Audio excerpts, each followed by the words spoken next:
ಮಗಳೇ ಆಯ್ ಮಾಡ. ನಾವು ರೆಡಿಯಾಗಿ ಹೋಗೋ ಅಷ್ಟೊತ್ತಿಗೆ ಗಂಡು ಹೆಣ್ಣು ಆರಾಮಾಗಿ ಫೋಟೋಶೂಟ್ ಮಾಡಿಸ್ಕೊತಾಯಿದ್ರು. ಅದೇ ಗ್ಯಾಪಲ್ಲಿ ನಾವು ಫೋಟೋಶೂಟ್ ಮಾಡಿಸ್ಕೊಟ್ವಿ, ಆಮೇಲೆ ಸಿಗಲ್ಲ ಅಂತ.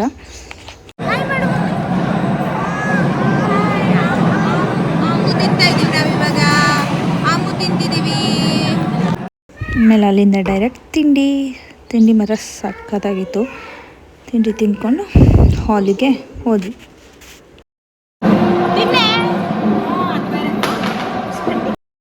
ಮದುವೆ ಶಾಸ್ತ್ರಗಳೆಲ್ಲ ನೋಡ್ತಾ ಇದ್ದರೆ ನನ್ನ ಮದುವೆ ನನಗೆ ನೆನಪಾಗುತ್ತೆ. ಏನೋ ಒಂಥರ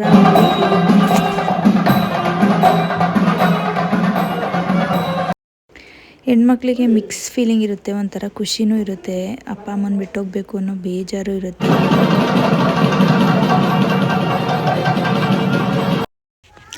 ಇಷ್ಟು ಅದ್ದೂರಿಯಾಗಿ ಮದುವೆ ಆಗೋದು ಒಂದೇ ಸತಿ, ನಮಗೆ ಅಂತ ಒಂದು ಫಂಕ್ಷನ್ ಮಾಡೋದು ಇದೇ ಕೊನೆ ಸತಿ ಇಷ್ಟು ಇದಾಗಿ. ಸೊ ಹಾಗಾಗಿ ಆದಷ್ಟು ಎಂಜಾಯ್ ಮಾಡ್ಕೊಂಡು ಮದುವೆ ಆಗಬೇಕು ನನ್ನ ಪ್ರಕಾರ. ನಾನು ನನ್ನ ಮದುವೆಯಲ್ಲಿ ತುಂಬ ಖುಷಿಯಾಗಿ ಮದುವೆ ಆಗಿದ್ದೆ. ಸೊ ಮದುವೆ ಹಾಲಲ್ಲಿ ನಾವು ಏನಾದರೂ ಹೇಳು. Hi friends, how are you?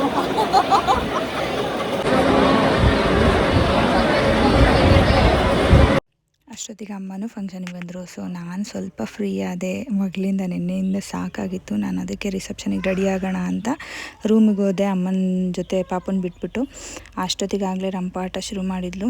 ಅದೇ ಗ್ಯಾಪಲ್ಲಿ ಊಟ ಮಾಡಿಕೊಂಡು ರಿಸೆಪ್ಷನ್ ಅಟೆಂಡ್ ಮಾಡಿದ್ವಿ. ಆರಾಮಾಗಿ ಗಿಫ್ಟ್ ಕೊಟ್ಟು, ಗಿಫ್ಟ್ ಫೋಟೋ ತೊಗೊಳೋದು ಮರೆತುಬಿಟ್ಟೆ ನಾನು. ಗಿಫ್ಟ್ ಕೊಟ್ಟು ಫೈನಲಿ ರೂಮಿಗೆ ಹೋಗಿ ಡ್ರೆಸ್ ಚೇಂಜ್ ಮಾಡ್ಕೊಂಡು ಎಲ್ಲ ಅವ್ರವ್ರ ಕೆಲಸಕ್ಕೆ ಹೊರಟ್ರು. ಬಾಯ್.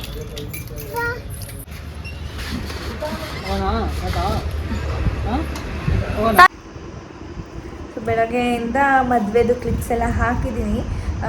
ಈ ಥರ ಮುಕ್ತವಾಗಿ ಕುತ್ಕೊಂಡು ಮಾತಾಡೋಕ್ಕೆ ಟೈಮು ಇರಲಿಲ್ಲ, ಮತ್ತು ಮಾತಾಡೋಕ್ಕಾಗಲೂ ಇಲ್ಲ. ಸೊ ಈಗ ಫ್ರೆಂಡ್ಸ್ ಎಲ್ಲ ಹೋದ್ರು, ರಿಸೆಪ್ಷನ್ ಮುಗೀತು. ಇವಾಗ ಹೆಣ್ಣು ಗಂಡು ಊಟ ಮಾಡ್ತಾ ಇದ್ದಾರಂತೆ. ಪಾಪು ಮಲಗಿದ್ದಾಳೆ, ಹಾಗಾಗಿ ರೂಮಲ್ಲೇ ನಾನು ಮಲಗಿಸ್ಕೊಂಡು ಇಲ್ಲೇ ಕೂತಿದ್ದೀನಿ. ಹೊರಟಿದ ತಕ್ಷಣವೇ ನಾನು ಹೆಣ್ಣಿನ ಜೊತೆ ಅವ್ರ ಮನೆಗೆ ಹೋಗ್ತಿದ್ದೀನಿ. ಯಾಕೆ ಅಂದರೆ ತುಂಬ ಹಠ ಮಾಡಿದ್ಲು, ನೀನು ಬರಲೇಬೇಕು ಅಂತ. ಅದಕ್ಕೆ ಅಂದರೆ ಫ್ರೆಂಡ್ಸ್ ಅಂತ ಯಾರೂ ಹೋಗ್ತಾಯಿಲ್ಲ, ಎಲ್ಲ ಕೆಲಸದಲ್ಲಿ ಬ್ಯುಸಿ ಇದ್ದಾರೆ, ಯಾರಿಗೂ ರಜೆ ಇಲ್ಲ. ಹಾಗಾಗಿ ನಾನಾದರೂ ಹೋಗಬೇಕು, ಇಲ್ಲಾಂದರೆ ತುಂಬ ಬೇಜಾರು ಮಾಡ್ಕೊತಾಳೆ ಅಂತ ನಾನು ಹೊರಟಿದ್ದೀನಿ. ಅದು ಅಲ್ಲದೆ ನನ್ನ ಮದುವೆಗೆ 5 ದಿನ ರಜೆ ಹಾಕಿ ನಾನು ನನ್ನ ಗಂಡನ ಮನೇಲಿ 2 ದಿನ ಇದ್ಲು. ಅದಕ್ಕೆ ನಾನು ಬರಲೇಬೇಕು ಅಂತ ಹಠ ಮಾಡಿದ್ದಕ್ಕೆ ನಾನು ಹೊರಟಿದ್ದೀನಿ. ಬೆಳಗ್ಗೆ ಎದ್ದ ತಕ್ಷಣವೇ ನಾನು ಊರಿಗೆ ಹೋಗ್ತೀನಿ. ಪಾಪು ಮತ್ತು ನಾನು ಇಲ್ಲೇ ಇದ್ದೀವಿ, ತುರುವೇಕೆರೆಯಲ್ಲಿ ಮದುವೆ. ಸೊ ಒಳ್ಳೆ ರೂಮ್ ಮಾಡಿಕೊಟ್ಟಿದ್ದಾಳೆ ನಮಗೆ. ಅಂದರೆ ಮದುವೆ ಛತ್ರದಲ್ಲ, ಹೊರಗಡೆ ರೂಮ್ ಮಾಡಿಕೊಟ್ಟಿದ್ದಾಳೆ.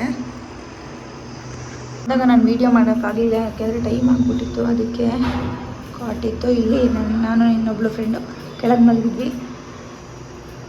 ಪಾಪ ಓದಾಡೋಕ್ಕೆಲ್ಲ ಆಗಲ್ದಲ್ಲ, ಒಂದು ಕೊಟ್ಟಿದ್ದಾರೆ. ಇದು ವಾಶ್ರೂಮು ಚೆನ್ನಾಗಿತ್ತು, ಒಳ್ಳೆ ವ್ಯವಸ್ಥೆ ಮಾಡಿಕೊಟ್ಟಿದ್ದಾಳೆ ಫ್ರೆಂಡ್ಸಿಗೋಸ್ಕರ.